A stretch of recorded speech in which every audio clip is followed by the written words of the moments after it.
دڵی کچەکانتان مەئێشێنن، دڵی خوشکەکانتان مەئێشێنن. کەسێکی بەدڵە ئەو بیدەن بەو کەسە، کەسێکی بەدڵ نییە بە زۆر مەیدەنیە، خواردنێ کە من پێم نەخورێ نایخۆم، بیشی خۆم قیمەتی نییە.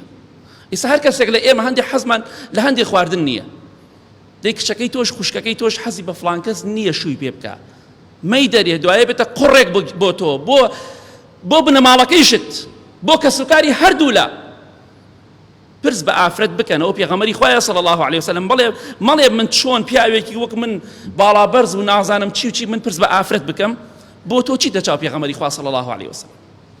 با دینی خوا تەطبیق بکەین کێشە و مشکلەکان زۆر کەم دەبێتەوە. دەڵێم لەبەر عورف و عادەتی عەشایری و کۆمەڵگای خۆمان دڵی کچەکەت مەشکێنە، چونکە بەخوا ئەگەر بگەڕی بە دوای دڵەکاندا هەموو دڵێک شکێنراوە چەند جار.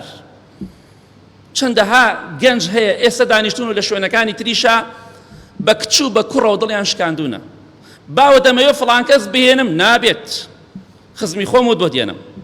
ئەو چی لە خزمگا؟ خزمی بەدڵ نییە، خۆ بە زۆر نابێت، ئەبێ شوو بە فڵان کەس بکەی، خزمی خۆمانە.